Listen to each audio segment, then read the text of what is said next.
Hello again. Welcome to Screencast number 3. Let's work on finishing this up, okay? So we just went through personality, we went through self, we went through identity. I want to sort of give a couple of visual images to help us understand the relationship between these, okay? So I could not figure out for the life of me how to get these to go in order that I wanted to go. So they're going to sort of be a little more backwards than I want them to be. But take a look at this. This is a visual representation. So you've got the big circle, which is identity.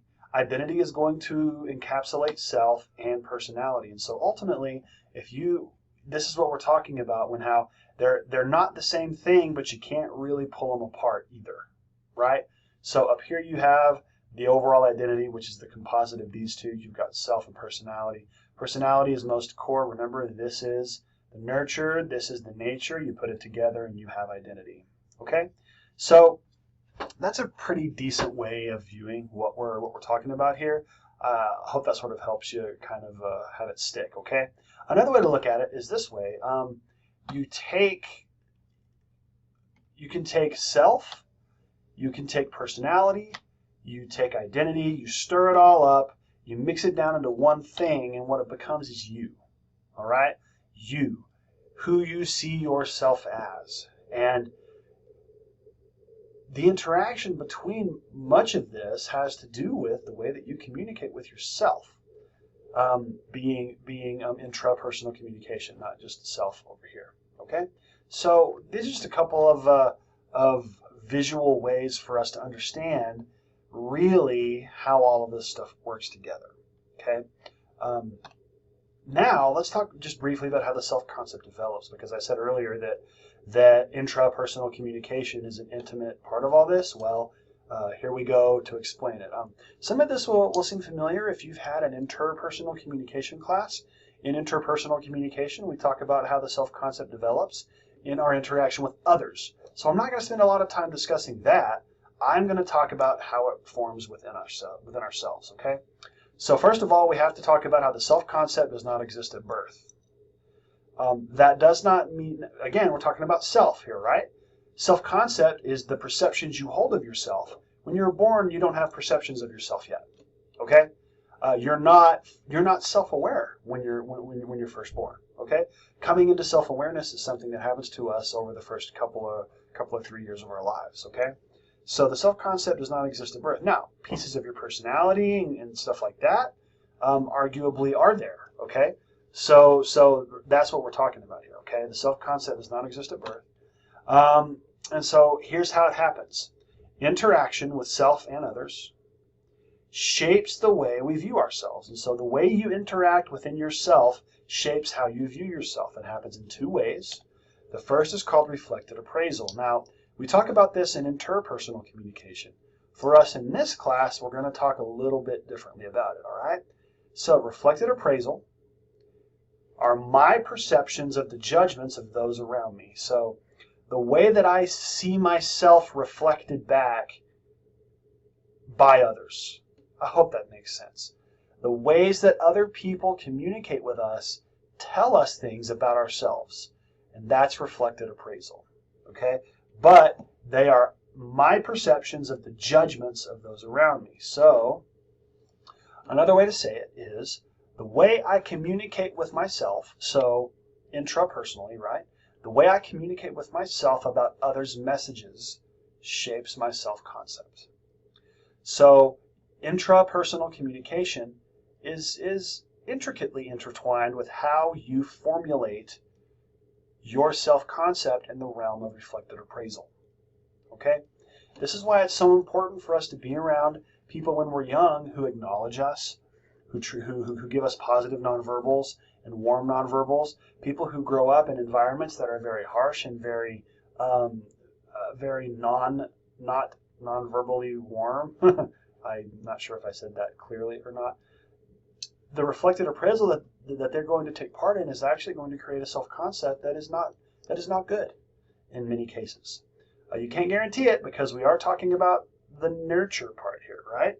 So you can't guarantee anything really with nurture, but you can set up some good patterns. And so then social comparison is the second. So first is reflected appraisal, my perceptions of the judgments of those around me, okay?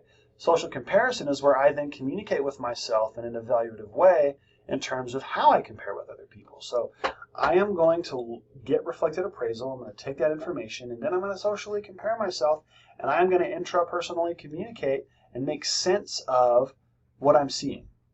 And so that is how the self-concept works in regard to forming with intrapersonal communication. Our interactions with others are certainly a part of it, but the ways that we communicate with ourselves play a very big role in how we form our self-concept. And so another possible reflection that we're not going to do was what sorts of ways do you communicate with yourself about others' messages? See, this is not always accurate. It is a perception. And so sometimes we communicate with ourselves about other people's messages and it's wrong. Sometimes it's right. Sometimes it's dead on. But we sometimes get a reflection of ourselves in others that we don't really understand and have a hard time making sense of. And then when we socially compare, it can make it better or worse. And so this is a really interesting thing with how the self-concept happens. And so we come here to this, okay? So the self-concept is powerful. These perceptions that you have, this process of reflected appraisal and social comparison becomes very, very powerful. It not only determines how you see yourself, because it does. It determines how you see yourself, but it also can affect your future behavior. So it affects how you see yourself now. But what happens is how you begin to see yourself with your self-concept then can actually affect your behavior. And the way that you see yourself can affect the behavior of others too. So this is a really important concept to wrap our mind around. The ways that you communicate with yourself impact you on the behavioral level. It's not just a mental thing. It actually has to do with how you see yourself, how you understand yourself, your self-esteem, and then all of that plays out in the way that we behave, especially communicatively, how we treat other people, how we treat ourselves, what we even think we're capable of in life. I have seen so many people who will not even apply for a job that they are 100% qualified for and would be wonderful at, simply because their self-concept does not have that piece, like they never thought that's something they could be or do. And oftentimes the problem is not getting someone to apply, the problem is getting them to open themselves up to actually the possibility that they could be that.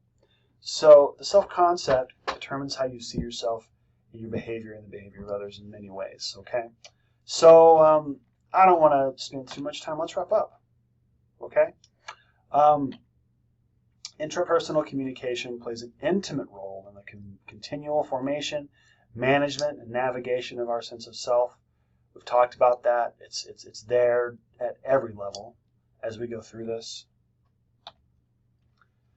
Our self-talk impacts our self-concept and our self-esteem, the ways that we talk to ourselves, the ways that we internally relate with ourselves, the ways that we have dialogue within ourselves, impacts how we see ourselves, impacts how we behave, impacts the meaning we make within ourselves. We could say another way that we impact our inner realities of self with our self-talk. The ways that we communicate with ourselves and forms self, and that creates realities for us. The process of interpersonal communication and intrapersonal communication are inextricably linked, with each affecting and impacting on the other. This is why it's so important to learn to really understand yourself, and why it's really important to start to do the work of improving your intrapersonal communication. I have a lot of students who will take interpersonal communication. They'll learn about how to communicate with another person, but some of the patterns will still persist in their life because they focus on the outward but not the inward. And oftentimes you got to get the inward in order for the outward to start to fall into some semblance of order as well, because the stuff that's inside is something that you live in constantly every single day. And so you have to make sure you get that going, okay? How people interact with others will affect how they see themselves. Likewise, how they see themselves will impact how they interact with others. And so this idea of intrapersonal communication being linked to our outward relationships is really important. It's a big part of why we do this. It's not just about getting your head straight and being able to communicate with yourself. It's about getting all those things in order, but then being able to improve the inner reality and the outer realities that you're a part of. So this week, there's a lot of video to watch. I hope that you enjoyed the TED Talk. You'll be able to knock out these screencasts pretty quickly, and then after this is a documentary. It's part one of a documentary called The Century of the Self, and the reason why I'm assigning that for our discussion is that we have this internal stuff going on within ourselves, but there are outside forces that have a stake in how we communicate with ourselves. And I want you to just watch that documentary. It's just under an hour long. It's pretty interesting, or at least I think it is. Some of you may have seen pieces of it in some of my other classes, but what it does is it talks about how outside forces are there to try to get you to communicate with yourself in certain ways so that you behave in certain ways. Okay? So I wish it were just us and the people in our life, but there are even bigger, more outside forces that we have to contend with to make our realities, our communicative realities anyway, ones we like and enjoy. So I look forward to engaging you on the discussion boards. They're going so well. You're saying such good things. You're treating each other with respect. It's going really, really great. I'll see you in the boards and in your journals.